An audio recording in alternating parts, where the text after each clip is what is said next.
तो आ गए आप स्वागत करशु तमारू आपनी यूट्यूब चैनल फीडर क्लासेस नी अंदर स्टूडेंट्स તમને ખ્યાલ જ હશે કે મેં તમારા માટે આજે ઓલરેડી ગુજરાતીના મોસ્ટ આઈએમપી બે વિડીયો બનાવ્યા। મેં એક સવારે પહેલો વિભાગ એનો વિડીયો બનાવ્યો અને પછી તરત જ કલાક પછી વિભાગ સી અને ડીનો વિડીયો બનાવ્યો હતો। ઓકે, એના પહેલાં મેં તમને इंग्लिशનો પણ એક આઈએમપી આપેલો અને વિજ્ઞાન તો આપણે ઘણા બધા આઈએમપી વિડીયો આપ્યા જ છે। પેલા ચેપ્ટર વાઇઝ આપ્યા, પછી વિભાગ આપ્યા, એ વિભાગ, બી વિભાગ, સી વિભાગ અને ડી વિભાગમાં તો તમે મને ઘણો બધો પ્રેમ કર્યો છે। Thank you so much. આ રીતે પ્રેમ કરતા રહેજો સ્ટુડન્ટ્સ। હવે તમારું ગુજરાતીનું પેપર સમાપ્ત થઈ ગયું છે। હવે તમારું એક પેપર બાકી છે જેનું નામ છે સામાજિક વિજ્ઞાન। અને સામાજિક વિજ્ઞાનની અંદર પણ એવું જ મહેનત કરવી પડે જે વિજ્ઞાનની પાછળ મહેનત કરી છે। તો સ્ટુડન્ટ્સ, સામાજિક વિજ્ઞાન માટે મેં ગઈકાલે એક સાંજે વિડીયો મૂકેલો વિભાગ સી, સામાજિક વિજ્ઞાનમાં વિભાગ સીના મોસ્ટ આઈએમપી પ્રશ્નોનો વિડીયો ઓલરેડી મૂકેલો છે અને આજે હું તમને વિભાગ ડી ખૂબ જ મહત્વના પ્રશ્નો આઈએમપી સામાજિક વિજ્ઞાન જક્કાસ રીતે સમજાવવાનો છું। તો આજે આપણે સામાજિકમાં વિભાગ ડી નું ઓપરેશન કરશું અને એમાં જેટલા પણ આઈએમપી પ્રશ્નો હોય એ બધા જ તમને આપીશ। તમે જેટલી તાકાત હોય એટલી તાકાત લગાડીને વ્યવસ્થિત કરી દેજો જેથી તમારું પરિણામ જેટલું સારું આવવાનું હશે એનાથી ડબલ ટ્રિપલ જેટલું હશે એટલું સારામાં સારું આવશે। તો ચલો સ્ટુડન્ટ્સ, વિડીયોની શરૂઆત કરીએ। સો સ્ટુડન્ટ્સ, ધોરણ 10 સામાજિક વિજ્ઞાનના આઈએમપી પ્રશ્નો જોવો તમે વિભાગ ડી, એમાં પ્રકરણ નંબર 1 માં પહેલો પ્રશ્ન છે જે 4 ગુણમાં પૂછાઈ શકે છે। સંસ્કૃતિનો અર્થ આપી વિગતે સમજાવો। આ પ્રશ્ન આવી શકે। પ્રાકૃતિક વારસાનો અર્થ સમજાવી ભારતના પ્રાકૃતિક વારસામાં સમાવેશ થતી બાબતો જણાવો। પૂછાઈ શકે 4 ગુણની અંદર। પ્રાકૃતિક વારસાના અંગો તરીકે વનસ્પતિ જીવન અને વન્ય જીવનનો પરિચય આપો। ત્યારબાદ આર્ય અને દ્રવિડ સંસ્કૃતિની વિગત આપો। મોસ્ટ આઈએમપી ભારતના સાંસ્કૃતિક વારસાનો ખ્યાલ આપો।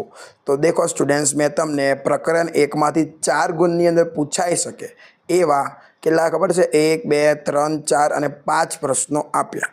દેખો સ્ટુડન્ટ્સ, આ તમારી પ્રથમ પરીક્ષા છે। પ્રથમ પરીક્ષાની અંદર બધા જ ચેપ્ટર નથી પૂછાતા, કાં તો 10 કાં તો 8 ચેપ્ટર પૂછાય। તો 8 ચેપ્ટર પૂછાય તો તમે વિચારો કે 8 ચેપ્ટરમાંથી 80 ગુણનું પેપર તૈયાર કરવું, એટલા માટે દરેક ચેપ્ટર કમ્પ્લીટ કરવા બહુ જ જરૂરી છે। એટલે બધા જ ચેપ્ટરમાંથી આઈએમપી બધા લેવા જ પડે, સમજ્યા?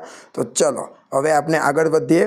જોવો, પ્રકરણ 2 માંથી નથી પૂછાતું એટલે નથી લીધું, એટલે તમારો વાંધો નહીં। પ્રકરણ 3 મોહેન્જો-દરોની નગર રચનામાં રસ્તાઓ અને ગટર યોજના વિશે માહિતી આપો। આવો પ્રશ્ન ચેપ્ટર 3 માંથી પૂછાઈ શકે। આગળ જુઓ, ગુજરાતની ગુફાઓ વિશે ચર્ચા કરો। ગુજરાતની ગુફાઓ વિશે ચર્ચા કરો। આગળ, સ્તંભ લેખો પરથી કલા વિશે માહિતી આપો। તો જુઓ, ચેપ્ટર 3 માંથી ફક્ત 3 જ પ્રશ્નો આપું તમને જે 4 ગુણની અંદર પૂછાઈ શકે છે।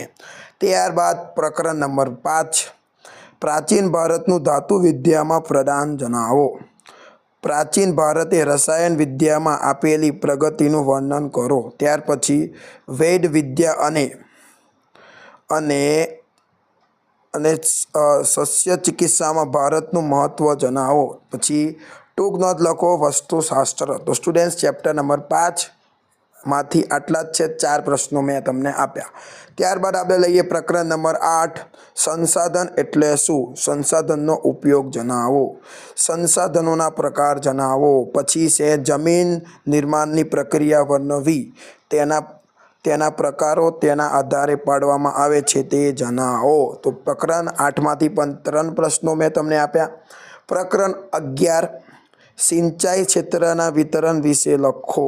પછી છે કે ભારતમાં જળ સંકટ સર્જાવાના સંજોગો જણાવો। ત્યાર પછી છે જળ સંસાધનોની જાળવણી માટેના ઉપાયો જણાવો। પછી છે બહુહેતુક યોજનાઓનું મહત્ત્વ જણાવો। આગળ સ્ટુડન્ટ જોઈએ પ્રકરણ નંબર 15 જોવા, વિકાસશીલ અર્થશાસ્ત્રના લક્ષણો જણાવો। ભારતીય અર્થકારણના માળખાનો પરિચય આપો। પછી છે મિશ્ર અર્થતંત્રની વ્યાખ્યા આપી તેના લક્ષણો જણાવો. ત્યારબાદ પ્રકરણ 17 સ્ટુડન્ટ્સ ભારતમાં ગરીબીનું વર્ણન કરો. ત્યાર પછી છે ગરીબી ઉદ્ભવવાના કારણો જણાવો. પછી છે ગરીબી કાઢવાના મુખ્ય સરકારી ઉપાયોની સમજૂતી આપો અને ટૂંક નોંધ લખો મા અન્નપૂર્ણા યોજના.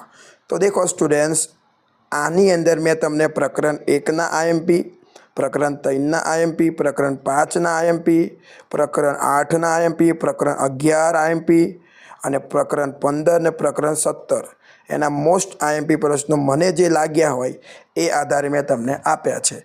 આ જો તમે કંઈ ના કર્યું હોય તો આ એકવાર કરી દો. આ કરશો તો કોઈ નુકસાન તો છે નહીં, તમારે બોર્ડમાં તો કામ લાગવાના જ છે અને પ્રથમ પરીક્ષામાં પણ કામ લાગી શકે છે.